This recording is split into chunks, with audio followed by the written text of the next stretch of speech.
Alright, so this is the definition of anaphora. It's basically it's a rhetorical device that consists of repetition of words or phrases in lines or clauses or sentences, and it is usually at the beginning of these lines, clauses, or sentences.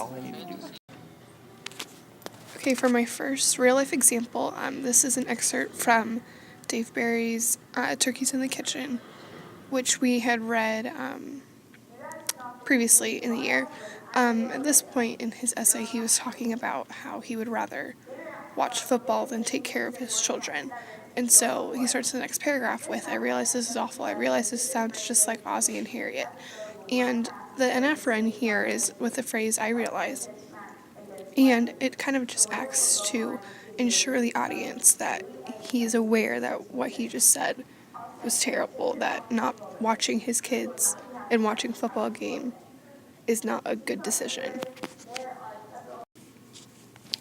This example is from Martin Luther King Jr.'s famous I Have a Dream speech, and everyone knows this speech. He repeats, I have a dream, several times, and he really just does this, I think, to create a sort of pathos with the anaphora.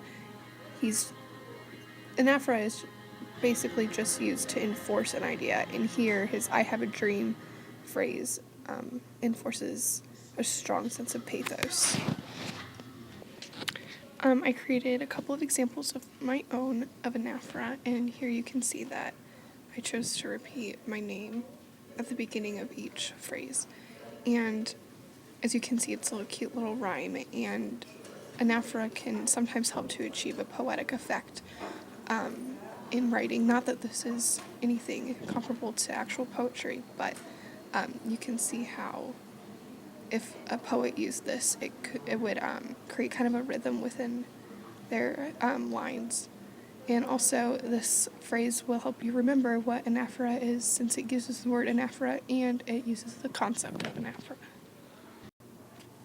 And this last very simple example that I came up with shows how anaphora can be used to create a narrative effect within writing.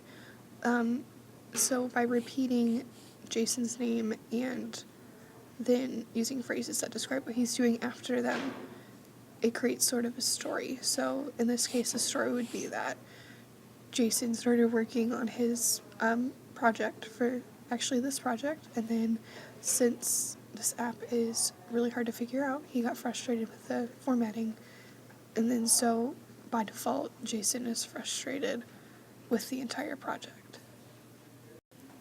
Thank you for watching, and I hope you now have a better understanding of what anaphora is.